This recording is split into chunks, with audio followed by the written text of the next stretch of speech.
한 해의 절반을 보냈고 또 다시 하반기를 시작하는 시간이기도 합니다.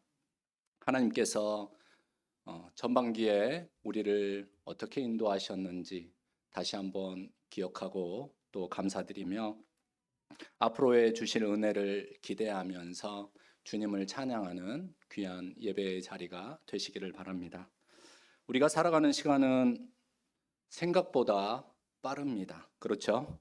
새해를 맞이한 지 엊그제 같은데 벌써 2026년의 전반기가 흘러갔습니다. 놀랍지 않습니까?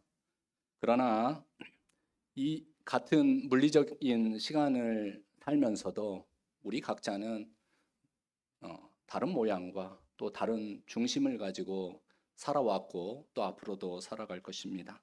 어떤 분들께서는 있음으로 인하여서 감사드리는 그러한 시간들, 또 어떤 분들은 없음에도 불구하고 감사드리는 시간들, 또 어떤 분들은 넘쳐남에도 불구하고 불평과 부족함이 있는 시간들, 또 어떤 분들에게는 없음으로 인하여 너무 힘들어서 또 말하지 못하는 그런 시간들을 살아갑니다. 그러나 여러 환경의 차이는 있을 수는 있겠지만 또 없을 수 없다라고 말할 수 없지만은 마음의 중심과 그리고 그 삶을 대하는 여러분들의 시선은 환경이 주는 것이 아니라 여러분들이 선택하고 또 여러분들이 중심을 잡아 감으로 인하여서 여러분들의 미래의 삶을 새로운 삶으로 초대할 줄로 믿습니다. 하나님께서도 우리에게 말씀하시기 전에 이스라엘 백성들을 통하여 그 이야기를 줄곧 하셨습니다. 그래서 이스라엘 백성들의 형편과 상황들을 구약의 광야 생활의 이야기들을 통하여서 그리고 하나님의 약속의 땅으로 나아가는 그 발자취들을 통하여서 우리에게 들려주셨습니다. 이스라엘 백성들의 이러한 발자취와 그들의 기억 그리고 그들의 경험 가운데 특별히 하나님께서는 하나님과 더불어 살아갈 수 있는 그리고 그들의 마음의 중심을 잡을 수 있는 좋은 시간들, 기회들을 허락해 주셨습니다. 그것이 무엇이냐면은 바로 절기입니다. 하나님께서 주신 절기들은 단순한 명절이 아닙니다. 그것은 하나님을 기억하는 훈련이고 또 하나님의 은혜에 감사하며 살아갈 수 있는 힘을 다시 한번 공급해주고 충전시켜주는 영적인 장치, 영적인 그러한 시스템이라고도 할 수가 있습니다. 레위기 23장 말씀을 읽어보면은 여러 절기가 등장을 합니다. 안식일, 유월절, 무교절, 초실절, 칠칠절, 나팔절, 속죄일, 그리고 초목절이 등장을 하는 것을 알 수가 있습니다. 여러분들께서 대부분 다 아시는 내용이겠지만 특별히 이제 나팔절이 무슨 날일까 하고 궁금하실 수도 있겠습니다. 나팔절은 이스라엘 백성들의 새해와 같은 그런 절기라고 할 수가 있겠습니다. 그 가운데 오늘 우리가 살펴보고자 하는 절기는 오늘이 맥주 감사절이기 때문에 77절이라는 그러한 절기에 대해서 우리가 함께 오늘 생각해보고 또 하나님 앞에 서 있고자 합니다. 77절은 맥추절 혹은 오순절, 넓은 의미로서 초실절이라고 이렇게 이야기를 합니다. 이날은 이스라엘 백성들이 지키는 여러 절기 중에 단 하루 지키는 절기인데요. 맥추절을 77절 그리고 오순절, 신약에서는 성령 강림절 그리고 또 성경의 출애굽기의 한 본문에는 미래 초실절이라는 표현으로 광의의 의미에서 초실절이다 라고 이렇게 표현을 하고 있습니다. 여러분 맥추절 하면 생각나는 그러한 이 곡물이 있을 겁니다. 뭐죠? 보리. 그렇죠. 보리입니다. 그래서 맥추 감사절 이것을 잘못 발음해 가지고 지난주에 우리 장로님도 이야기하시던데 맥주 감사절, 맥주 하니까 눈이 번쩍 떠지시네요. 맥주 감사절, 맞는 말이기도 하죠. 맥주도 또 그렇게 이용해서 하기 때문에 유사한 발음이어서 그렇게 농담으로 또 이야기하기도 합니다. 그런데 이 맥추절이라고 하는 날을 왜 77절이라고 불렀느냐면은 여러분 맥추 감사절은 먼저 이해를 해야 될 게 있습니다. 성경을 읽다 보면 헷갈리니까 이제 설명을 잠깐 드리도록 하겠습니다. 맥추절은 보리가 맞습니다. 보리를 또 감사히 드리는 절기인데 이 말은 또 틀린 말이기도 합니다. 왜냐하면 맥추절에는 보리로 제물을 드린 게 아니라 밀로 제물을 드렸기 때문에 맞기도 하고 틀린 말이기도 합니다. 그런데 왜 맥추절이라고 한자로 그렇게 표현을 했느냐라고 하면은 여러분 대맥과 소맥을 아시죠? 보리를 일컬어서 대맥, 알이 굵다라고 해서 대맥이라고 하고 밀을 일컬어서 소맥이라고 합니다. 작은 알에 보리와 같다라고 해서 소맥이라고 합니다. 근데 이러한 의미에서 맥추절이다라고 이렇게 쓰였다라고 합니다. 근데 초실절은 뭐냐? 초실절은 처음 익은 곡물, 다시 말해서 보리에 덜 익은 이삭을 이제 하나님 앞에 흔들어 가지고 드리는 그 절기가 초실절입니다. 그래서 이 초실절로부터 77일, 다시 말해서 77은 49, 그렇죠? 49일이 지난 그 다음 날이라는 표현에서 77절이라고 이야기를 합니다. 그러면 이 77절을 또 맥추절을 또 오순절이라고 하잖아요. 오순절은 뭡니까? 다섯 오의 순은 열흘 순, 한자 표현입니다. 그래서 다섯 오의 열흘이 5번이다라고 하면은 며칠입니까? 50일이잖아요. 77절은 49일이고 그리고 오순절은 50일이에요. 하루가 어디 갔습니까?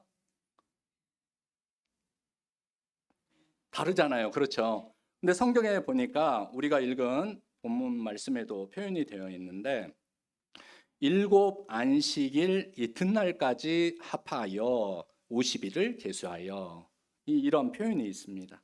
그래서 그러니까 일곱 안식일 49일에 그 다음 날까지를 포함을 하여서 50일 곧 오순절이다라고 이렇게 표현이 되어 있는 것을 알 수가 있습니다. 그래서 이 맥추절, 칠칠절, 오순절 그리고 광야의 의미에서 초실절이라고 했는데 또 정확한 의미에서 초실절과는 조금 다른 거죠. 초실절에는 보리를 드리고 그리고 맥추절에는 밀로 만든 소제를 드렸던 것이죠. 그래서 이런 차이가 있음에도 바로 밀의 초실절이라는 그러한 성서의 출애굽기의 표현에 따라서 광야의 의미에서 맥추절을 혹은 맥추절을 또는 초실절이다라고 이렇게 이야기를 하고 있는 것입니다. 이 맥추절, 칠칠절 그리고 오순절, 광야의 의미에서 미래의 초실절이라고 불리우는 이 날은 신약에 넘어와서 무슨 일이 있었냐면은 바로 성령께서 기도하는 공동체에 임하셔가지고 교회가 시작되는 그 기념일과 같은 성령 강림절이다라고 이렇게 이야기를 합니다. 그래서 헬라어로 50일을 가리켜서 펜타코스테라는 그런 표현을 씁니다. 그러니까 오순절 교회의 그러한 계통의 교회들 이런 용어를 사용을 하잖아요. 펜타코스트라고 표현을 하듯이 이러한 의미가 담겨 있는 것을 알 수가 있습니다. 여러분 이 맥추절 그리고 칠칠절 그리고 오순절 이것을 우리가 지킴에 있어서 중요한 것이 있습니다. 이 맥추절, 칠칠절, 오순절은 모든 추수가 끝난 후에 드리는 감사가 아니라는 점입니다. 그러니까 보리와 밀을 이제 수확하는 과정의 한 가운데에서 이 맥추절을 지켰던 것을 생각해 보시면은 이 봄철의 수확의 한 가운데에서 하나님께서 이스라엘 백성들에게 감사를 요구했다라는 것입니다. 여러분, 감사는 결과를 가지고 감사할 수도 있습니다. 그러나 감사 안에 신뢰와 사랑과 믿음이 머물게 된다라고 하면은 그의 시작부터 감사드릴 수 있는 것입니다. 이 맥주절에는 이러한 의미가 담겨 있음을 우리는 헤아려야 하겠습니다. 그러므로 우리가 맥주절을 지킬 때 우리는 지금 한 해의 전반기와 후반기의 시작, 첫 주일에 서 있습니다. 이 후반기의 첫 주일에 맥주절의 의미를 잘 헤아리는 것은 우리의 인생 한가운데에서 주시는 하나님의 영적인 쉼표이자 다시 새로운 삶으로 나아가도록 돕는 영적인 이정표, 이 이정표를 찍는 날이라는 것을 마음에 새기시고, 오늘 맥주절이 우리에게 가져다주는 의미와 또 맥주절에 우리가 드려야 하는 감사가 무엇인지 살펴보고 우리가 더욱더 하나님을 신뢰하고 하나님 신앙으로 나아가는 후반기에 문을 여는 귀한 날이 되시기를 바랍니다.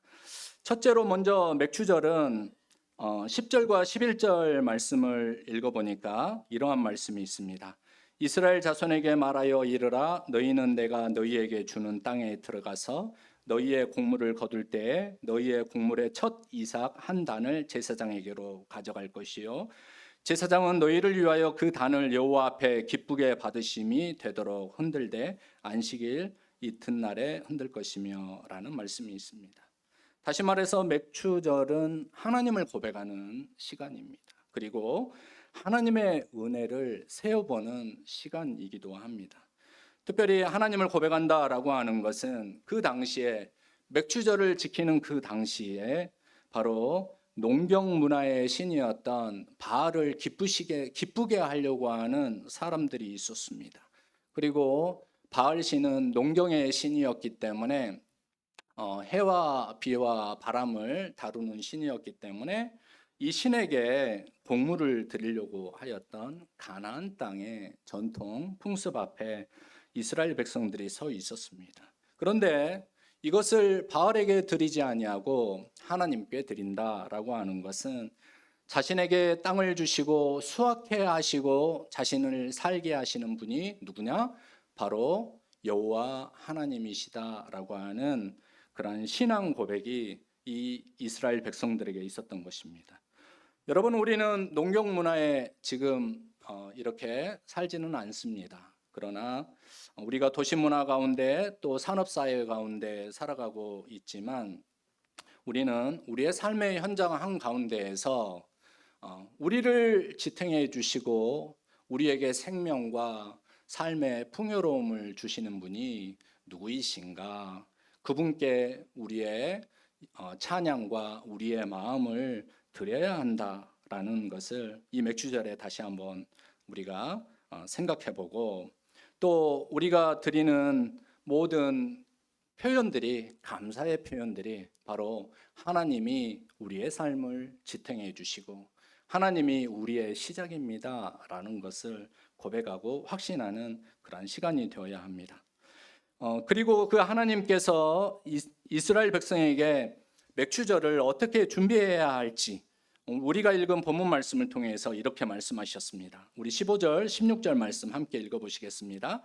안식일 이튿날 곧 너희가 요제로 곡식단을 가져온 날부터 세어서 7 안식일의 수요를 채우고 7 안식일 이튿날까지 합하여 50일을 계수하여 새 소재를 여호와께 드리되. 이 말씀의 뜻은 첫 이삭단을 흔들어 드리는 요제절, 곧 초실절에서 7 안식일의 날짜를 채우는 칠칠절, 곧 49일 동안 하나님 앞에 다시 맥주 감사 예배를 드리는 그 기간 동안 오순 곧 50일의 기간 동안 하나님의 은혜를 세어 보라는 것입니다. 그 날들을 무의미하게 보내는 것이 아니라 처음 주셨던 그 열매를 하나님 앞에 드리는 날부터 맥추절 하나님 앞에 다시 예물을 드리는 그 날까지, 그리고 또 새로운 것을 주신 그 하나님 앞에서 그 날들을 감사드리면서 또 기대하는 마음으로 세어 보라는 것입니다. 중요한 단어가 무엇이겠습니까? 세어서, 카운트, 세어 보라는 것입니다.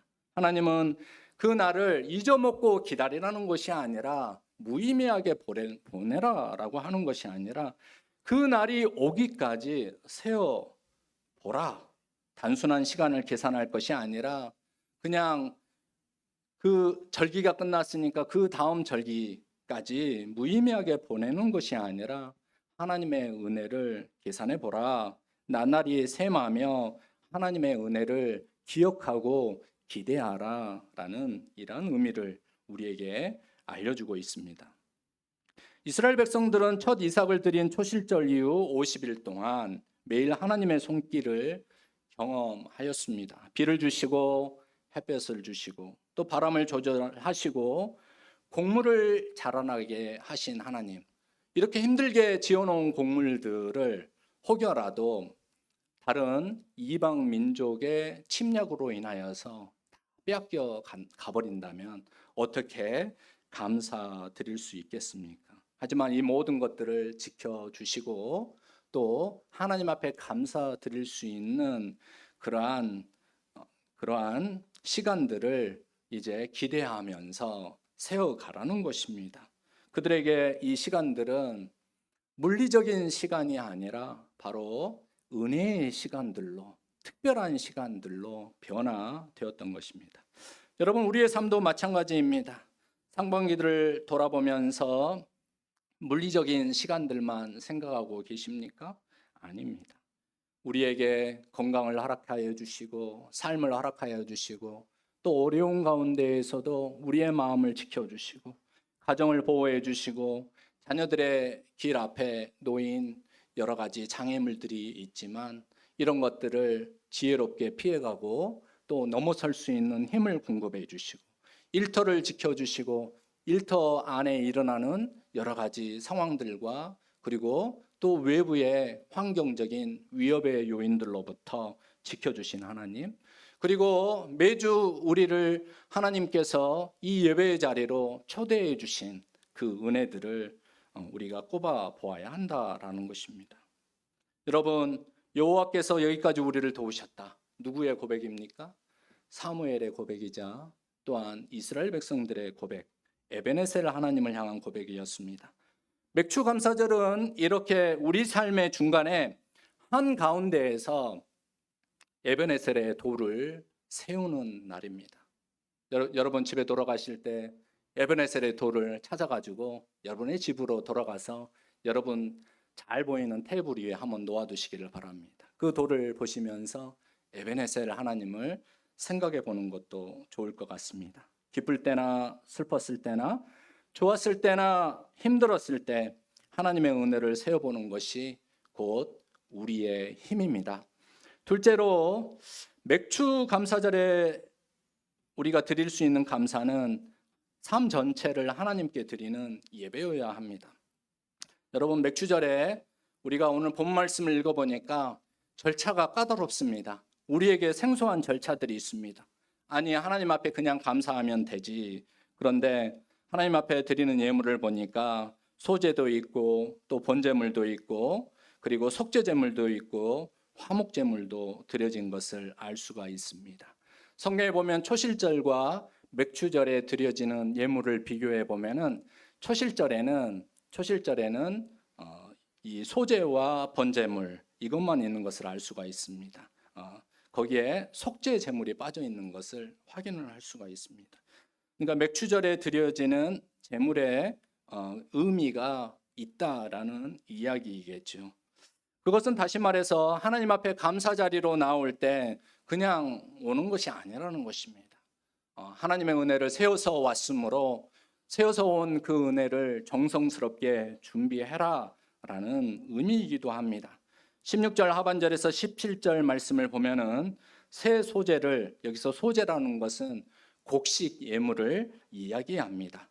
새 소재를 여호와께 드리되 너희의 처소에서 10분의 2 에바, 여기에서 예바라고 하는 것은 22리터 정도 됩니다. 그러기 때문에 11예바가 그렇죠. 21예바가 22리터이니까 10분의 1은 2.2, 그리고 10분의 2는 4.4리터 정도 되는 그런 분량으로 만든 떡 2개를 가져다가 흔들지니, 이 흔드는 제사 형식을 요제라고 합니다. 이렇게 요제의 방식으로 하나님 앞에 드려야 한다. 수확 예물에 대한 감사를 이렇게 표현하라 라고 이야기하고 있습니다. 소재, 곧 곡식 예물은, 소재로 만든 곡식 예물은 2개의 떡입니다. 곡식을 빻고 또 반죽하고 그리고 그것을 정성스럽게 구워서 만드는 것이죠. 비바람 속에서도 기르고 수확한 수고와 그리고 또 그것을 만드는 바로 예배자의 정성이 담긴 예물을 상징한다라고 할 수가 있겠습니다. 다음으로 떡과 함께 1년 된 흠 없는 어린 양 7마리와 그리고 어린 수소 1마리 그리고 순양 2마리를 소재와 전제 제물로 드리라라고 하고 있습니다. 하나님 앞에 감사드리는 그 시간에 속죄 제물을 드리라고 합니다. 왜일까? 묵상해 보았습니다. 그것은 하나님 앞에 하나님께서 나에게 주신 것을 부단 감사하라는 소극적인 의미가 아닙니다. 하나님께서 우리를 구원해 주셨고 또 생명을 허락해 주셨고 이 풍요로움 가운데 머물게 해 주셨고 또 앞으로도 풍요로운 재물을 드릴 수 있다라는 그러한 기대감을 가지고 드리는 감사 절기여야 하는데, 특별히 속죄 제물로 드리라라고 하는 것은 이 예물을 준비하는 동안에 우리가 고의적으로 그렇게 일을 만들지는 않았을지라도 혹시 이 예물을 하나님 앞에 드리기 위하여 준비하는 이 시간 동안에 혹시 우리의 실수와 허물은 있지 않습니까? 우리가 취하고 얻은 것들을 통하여 그것들이 혹시 다른 누군가에게 상처나 아픔이 된 일은 없습니까? 라는 것을 헤아려 보라라는 그런 의미가 아니겠습니까? 또한 마지막으로 화목제물이 있다라고 했는데 마태복음 5장 말씀에 보니까 먼저 가서 예물을 드리려거든 먼저 가서 형제와 화목하고 그 후에 와서 예물을 드리라라는 예수님의 산상수훈 말씀이 있습니다. 그 의미를 잘 헤아려 보는 것이 바로 맥추절에 우리가 감사드리는 예물 가운데 있는 의미이다라는 것을 이 맥추절을 지키라라고 하는 이 절기에 주시는 하나님의 말씀으로 우리 모두는 들을 수 있어야 하겠습니다. 셋째로 맥추절의 감사는 하나님보다 일과 재물을 앞세우지 않는 우리의 믿음이 있어야 한다. 그리고 이웃을 사랑하고 섬겨야 한다라는 것을 우리에게 들려주고 있습니다. 여러분 21절 말씀 함께 읽어보시겠습니다. 이날에 너희는 너희 중에 성회를 공포하고 어떤 노동도 하지 말지니 이는 너희가 그 거주하는 각처에서 대대로 지킬 영원한 규례니라. 여러분 이 말씀은 한 끼 한 끼 걱정하며 살아가는 사람들에게 더 낙심하라고 주시는 말씀은 아닐 것입니다. 삶의 원칙을 이야기하는 말씀입니다. 감사할 시간에 감사를 모르고 더 가지겠다라고 하는 욕심과 욕망에 사로잡힌 사람들을 멈추게 하는 금지 명령입니다. 세상의 물신을 섬기다가 만모니즘에 빠져서 있어야 할 감사의 자리에 그 사람이 머물지 못하고 또 하나님의 성호를 찬양하지 못하는 이들에게 주시는 하나님의 멈춤의 말씀입니다. 여러분 현대 사회가 얼마나 빨리 돌아가고 있습니까? 눈 뜨면 다른 세상이 열립니다. 직장에서는 경쟁이 더욱더 치열하고 이제 사람과만의 경쟁이 아닙니다. AI와도 경쟁을 해야 되겠죠. 또 가정은 열려 있는 여러 가지 외부의 요인들로 인하여서 위협들이 더 불안 요인들이 더 많아져 가고 있고, 또 사람들은 미래를 걱정합니다. 그리고 옛날에는 몰랐기 때문에 그냥 모른 대로 살았는데, 이제는 너무나 많이 알아서 고민하고 걱정해야 할 일이 더 많아지고 있습니다. 좋은 사회인가? 묻지 않을 수가 없습니다. 이렇게 끝없는 경쟁과 불안 속에서 사람들의 마음에 파고드는 것이 있습니다. 내가 쉬면 뒤진다, 뒤처진다. 두려움 속에 시달리며 현대인들은 지금 그렇게 살아가고 있습니다. 하나님께서 이렇게 살아가고 있는 사람들에게 절기를 통하여 또 주일날 예배를 통하여 멈추라고 합니다. 하나님께서 멈추라고 하시면 그날 아무것도 하지 말고 돈도 쓰지 말고 이렇게 해석해 가지고 주일을 꼼짝하지 마라고 말씀하시는 것이 아닙니다. 뭡니까? 일이 하나님보다 앞서지 않게 하시겠다. 당신을 보십시오라는 이야기입니다.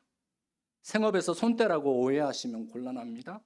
보다 분명히 우리의 삶의 중심이 누구에게 가 있어야 된다? 하나님께 가 있어야 한다라는 그 이야기를 우리에게 들려주고 계십니다. 여러분, 우리가 일 때문에 살아가는 존재입니까? 아니잖아요. 하나님 때문에, 하나님이 주신 사명 때문에 지금 여기에 머물러 있는 것입니다. 하나님 안에서 나 자신을 발견하고자 우리는 예배 가운데 있는 것입니다. 왜입니까? 하나님이 주신 참된 하나님의 형상으로서의 삶을 살아가기 위해서입니다. 그런데 많은 사람들이 일상에서 쉽게 일과 성과와 돈과 욕망의 마음을 쉽게 빼앗기며 살아가고 있습니다. 그래서 하나님은 삶의 중요한 날에 멈추고 나를 보아야 한다. 이스라엘 백성 전체가 나를 보아야 한다. 맥추절에 그것을 지켜야 한다라고 명령하고 계십니다. 우리가 주일 예배 시간에 드리는 참회의 기도 시간은 비록 30초밖에 되지 않는 짧은 시간이지만 하나님은 여러분의 모든 계획과 생각과 행위라고 하는 쳇바퀴를 멈추고 하나님 앞에서 여러분이 잘 서 있는지, 잘 살아가고 있는지, 하나님 앞에서 여러분 자신을 잘 그 내면을 헤아려 보고 있는지 그 기회를 여러분에게 드리고 있는 점과 맥을 같이 한다라고 하겠습니다. 여러분, 뒤이어 22절은 이렇게 말씀합니다. 너희 땅에 곡물을 벨 때 밤 모퉁이까지 다 베지 말며 떨어진 것을 줍지 말고 그것을 가난한 자와 거류민을 위하여 남겨두라. 나는 너희의 하나님 여호와니라. 여러분, 하나님 앞에 침묵할 때 하나님의 소리를 들을 수 있습니다. 여러분 자신의 내면의 소리를 들을 수 있습니다. 그리고 다른 사람의 소리를 들을 수가 있습니다. 감사라고 하는 것은 개인에게만 집중되지 않습니다. 하나님께로 그리고 이웃에게로 우리의 마음이 열려있는 상태에서 진정한 감사가 나옵니다. 맥추절 규례에 가난한 자와 거류민을 위하여 남겨두라는 것은 우리의 빈 마음, 우리의 나눔, 우리의 마음을 나눔으로, 우리의 누리는 것들을 나눔으로 인해 그들이 하나님께, 그렇게 해주신 하나님께 감사드리게 될 때 그것이야말로 하나님께서 가장 기뻐하시는 감사가 된다. 그러므로 감사는 나눔으로 완성될 수밖에 없는 하나님의 은혜라는 것을 여러분 잊지 마시기를 바랍니다. 사랑하는 성도 여러분, 마지막으로 오늘 성서정과 본문은 로마서 7장 말씀을 우리에게 주었습니다. 로마서 7장 19절 말씀으로 맥추 감사절의 본질에 더 다가서고자 합니다. 로마서 7장 19절 말씀을 함께 읽어보시겠습니다. 내가 원하는 바 선은 행하지 아니하고 도리어 원하지 아니하는 바 악을 행하는도다. 하나님의 은혜를 아는 사람일수록 자신의 연약함과 또 자신의 부족함도 더 분명히 알아가게 된다라는 말씀입니다. 은혜를 모르는 사람은 감사도 회개도 없습니다. 그러나 하나님의 은혜를 입어 살아간다면 내가 여기까지 온 것은 내 힘이 아닙니다. 하나님의 은혜입니다. 라고 고백할 수밖에 없습니다. 그래서 맥주감사절은 풍년을 자랑하는 절기에 앞서 풍년을 가지고 하나님 앞에 감사드리는 절기에 앞서 하나님의 은혜를 세고 즐거워하고 그 은혜와 그리고 그 사랑을 기억하면서 나눔으로 인하여 하나님께 모두가 감사드릴 수 있는 그러한 절기임을 여러분 기억하시고 이 한 주간도 하나님 앞에 진정한 감사 가운데 머무시기를 주님의 이름으로 권면드립니다. 다 함께 기도하겠습니다. 사랑과 은혜가 풍성하신 하나님, 맥주감사주의를 맞아 지난 반년 동안 베풀어 주신 크신 은혜를 기억하며 감사드립니다. 하나님, 우리의 삶을 돌아보니 기쁠 때에도 어려울 때에도 언제나 우리와 함께 하시며 우리를 붙들어 주신 하나님이 계셨음을 이 시간 고백합니다. 하나님, 또 새롭게 여는 남은 하반기에도 우리의 걸음을 인도해 주시고 우리의 걸음 앞에 인도하시는 하나님을 우리가 볼 수 있는 영적인 눈을 열어주시고 어떠한 형편과 상황에서도 하나님께 감사드리며 하나님을 신뢰하고 또 믿음으로 나아가게 하여 주시옵소서. 예수 그리스도의 이름으로 기도드립니다. 아멘. 다 함께 찬송가 310장으로 하나님께 찬양 드리겠습니다. 마지막